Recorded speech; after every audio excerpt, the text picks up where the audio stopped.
Hey, I want to welcome everybody. My name is Bruce Gilson, and we're wrapping up our series on what's in the studio. Today, we're talking video. I don't know why I did that.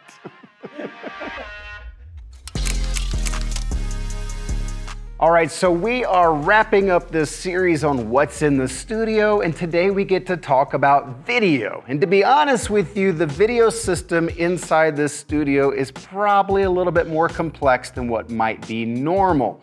So this could be a long video. Buckle up, we got a lot to cover, but we want to give you just enough information for you to figure out how, why, and what we did to pull this studio off. And let's start with the monitors that are right behind me.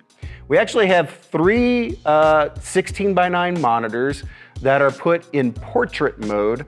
They're all squished together to make it look like one giant monitor, and we're actually going to show you the software that we're using to make these three displays look like one display. And we have a fourth display here, and the fourth display gives us different camera angles. It gives us the ability to send the multi-viewer to it so I can see what's going on with all of our different camera angles. Really, it can be used as studio reference or a different way to show the audience what's going on. So, not only do we have these fourth displays, we have a fifth display, and that's our multi-viewer at our production desk. But before we jump to the production desk, how are we pulling all these different displays off? Well, we are using an ATEM Constellation HD inside the rack. So let's go to the rack.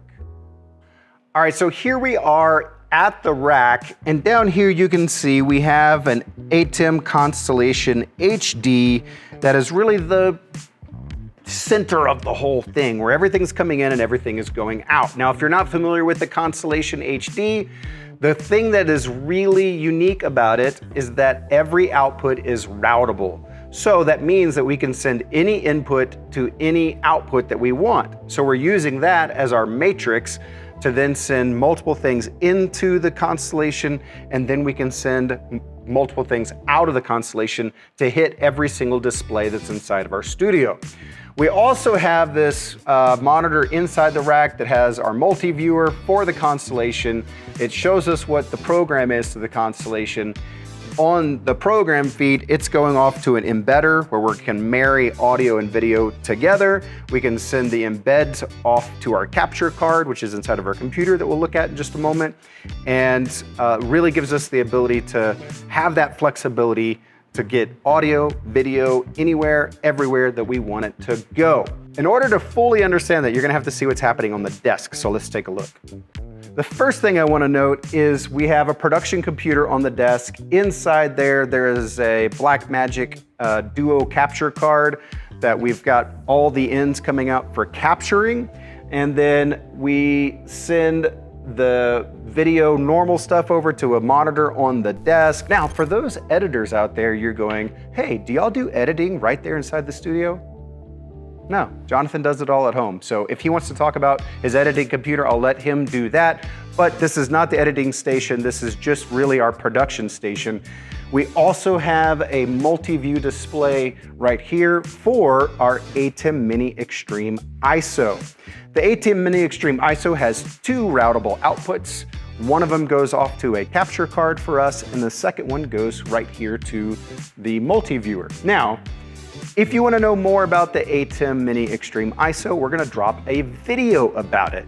And if you want to make sure you watch that video, you need to be subscribed to the channel so that you get the notification when the video drops. So this is the time. Make sure that you like, you subscribe, you comment, you let us know what you want to know more of and what you want to know less of, which is probably me. But anyways, all of that stuff comes wrapped together into software on our computer. The software that we're looking at right here is MadMapper. Now, MadMapper is the way that we're pulling all of our video displays together as one image. So you can see here we have TV1, TV2, TV3. All of those are set up as different displays inside MadMapper, and then we're able to control the orientation and size of those displays in order to set the correct bezel depths that we want and to have the orientation of the image the way that we want on the videos. We also have number 5 here, which number 5, it's like switcher output 5, but it's our 4th display inside the studio area that we showed you earlier. I want to give you a couple of notes about MadMapper. Number 1, if you want to watch a whole video about MadMapper, technically we could do that, but we don't have it in the plans. There's lots of good videos out there about MadMapper, but inside MadMapper, it is able to see our capture card. And we're able to send live images to our screen that's being captured really off of anything. But here's the problem. It's a software solution and it does create a decent amount of latency. So if you wanted to use that feature, just be really careful because everything's not gonna line up perfectly. We can do whatever we want in post in this particular situation, so it doesn't bother us, but if it's a live situation, just be aware that MadMapper creates a little bit of latency because it's a software solution. Also on this computer, we have our ATEM software control, and the ATEM software control gives us the ability to connect to either one of the ATEM switchers that we have, whether it's the ISO Extreme on the desk or the Constellation inside the rack, both of them on the network. We can log into those and we can connect them. And then once we connect to them, we can control cameras, we can do whatever we want because now we're inside the software. This isn't about the software. If you want to know more about the software, make sure you watch the ATEM ISO Extreme video. Now, if you're paying attention, you're probably thinking to yourself, wait a second, Bruce, you've forgotten the most important part. What about all the cameras? Well, if you're watching the channel long enough, you know that I'm not the best camera guy on the planet, but I have the best camera guy on the planet right behind the camera. You sure about that? So let's talk to J-Dub. All right, so I got J-Dub over here inside the studio. We are now to the portion of this video where we need to talk about what cameras we have in the studio and really how the cameras all work together. So let's start with, tell us, what's that? That is a Blackmagic mic. I already messed up. This is take 2, everybody. Yes, we needed it. This is a Blackmagic Pocket Cinema Camera 4K, BMP-CC 4K if you want to be shorthand. So it is one of the best cameras to get for any kind of startup studio like this. For the price, you can't beat what it does. It records 4K 30. I mean, it records more than that, but we record 4K 30. Color profile is great. As you can see, we look beautiful. So yeah, I also have some Lumix lenses. We got wide angle right there. We've got a zoom over there. So both of those cameras are the same camera, same Cinema 4Ks. And we have another camera, that one.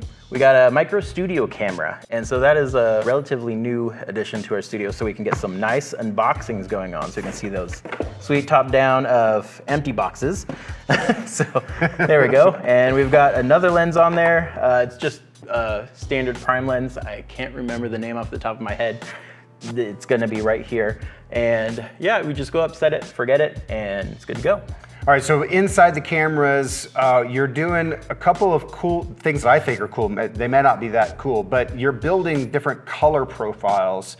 Tell us a little bit, first off, start with how easy is it to build a color profile in these Blackmagic cameras? It's actually pretty easy. Once you have all the settings set to what you want, there's a presets tab in there, and you just add the preset. It'll save every single setting in that camera, and then if you want to recall it, go back to the presets tab, hit the preset you want, check it, and it's good to go. So I actually have presets for both lenses because lenses actually see color a little differently.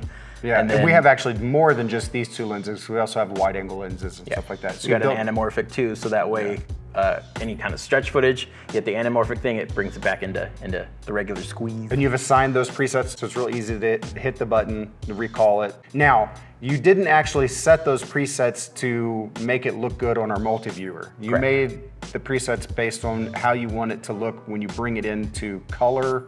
Yeah, into DaVinci Resolve. So I actually grade in there, I edit in Premiere Pro, but DaVinci Resolve is excellent with color. I mean, it's the cameras from Blackmagic in a Blackmagic software, so it works real nice. So the first time I did a recording by myself and then I played it back and I saw the footage, I was like, great! I thought it looked terrible, and I thought I did something wrong.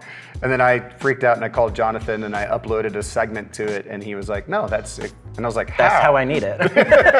And he was like, no, that's the way it's supposed to be because it looks the way I want it for coloring. So if you're an editor out there, you know what that means. I just use words, so. Yeah, it's a flat raw file, so we're good. Okay, so cool. So then on those presets, you created presets for different lenses, but then also studio lighting versus regular lighting or outdoor lighting, right? Yeah, if you need to go outdoors, you know that if you go out there, the color temperature is way different in here, but it's much darker in here compared to outside, so we gotta bump things up a bit. Cool. All right. So, and then also inside the studio, we have HDMI cables that are kind of tucked into the set, if you want to say it that way, so that wherever the cameras are going to land, we can put an HDMI cable into it. Those HDMI cables are fiber-based HDMI cables.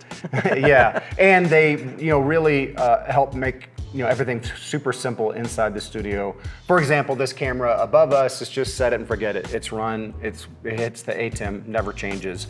Then we have all those different HDMI cable locations where we can just plug cameras in and run and go. We also talked about a little bit earlier in this video that we can send our multi-viewer to display 4, and that's what we're doing right now, so that JW and I can monitor this video and make sure that it looks and sounds, well, we can. We're not talking about sound, but anyways. I can't hear it now. I hope it's good. It better be good. All right. There's a couple of cool things. We're going to have a whole video about the Mini Extreme ISO, but from a video studio standpoint, just kind of talk us through, there's a hard drive that records one folder and then independent files for all the inputs and outputs that go to this. Tell us a little bit how your editing process goes once you pull that drive. So once we take the drive home, it's already graded. Coming from the cameras, it already has that grade on it. So throw it in Premiere, sync it up. I can see all the different individual files from all the inputs, all their audio inputs, all the mic inputs, or you can just use the program feed. Sometimes we use the program feed and only bring in the shots that need to get changed out because it has all the pieces individually recorded in there. After that, I'll just cut it up and throw our graphics on there, any kind of logos. So on the program feed, it creates a DaVinci Resolve file. It does, right? That's like kind of cut up, ready to go based on whatever you were cutting with program. So that's an easy way to get started if you're going to just sit there and live switch, a set. But then also you have the independent ISO files, and then we take it one step further by having SD cards inside of our cameras. And what are we doing with those SD cards? So that's really nice. For those cameras, they have the SD cards in there. They're actually recording 4K 30 as opposed to 1080, which this maxes out at. This will only see 1080, and so the HDMI coming off the cameras are only 1080. So that's a benefit or downside if you actually need 1080 out of an HDMI. So those cameras have SD cards in them recording to, so those cameras have, see, I make this look so easy. He makes it look so easy. I have to pause. So inside the cameras, we have SD cards, and on those SD cards we record in 4K. Why do we do that? Yes, so we do record to 4K just in case we need to punch into either of our faces. We can actually get a little bit more out of an SD card if we need to. Now the HDMI port on the camera is limited to 1080p, right? So it's fine for what we're doing with our ISO. If you wanted to have those as a 4K production camera that was live, that's not an option. So the 4K option's only in the records, right? Correct. Okay, so then I mentioned earlier that then you take everything home and you record at your home computer. Anything special about that computer, anything to note? So if you are gonna edit 4K, you're gonna need to put a chunk of change into your CPU, your RAM, your graphics card. I say 64,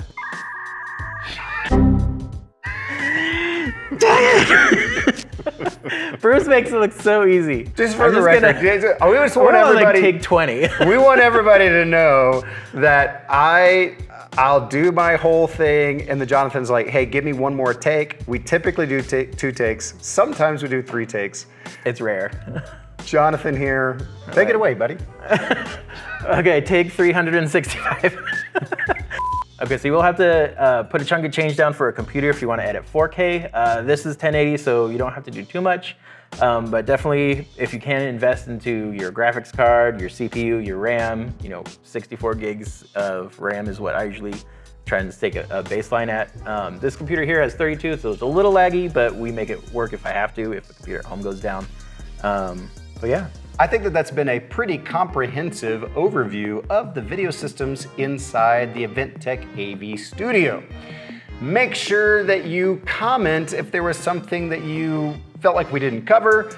Jonathan and I both monitor those comments and we will get back to you as soon as we can. Also, if you would like to comment about Jonathan's performance in front of the camera, make sure that you also drop a comment about that, and I can't wait to see what you have to say. Hey, thanks for watching. We'll see you next time. I feel like I need to say something at the end. Hey, Jonathan, do you have any closing comments for this video? If you like this video, if you want to see me again, say, I don't want to see JW again, so that way I know that you do. Wait, if they don't want to see, if they want to see you, say, I don't want to see you? Exactly. Don't. Like, subscribe, comment, and we will see you in the next one.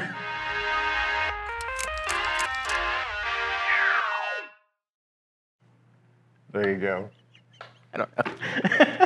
It's up to you. I think that's good enough. It's up to you if you want to try to take that whole thing again. I think if I do it again, it's only going to get worse. Yes.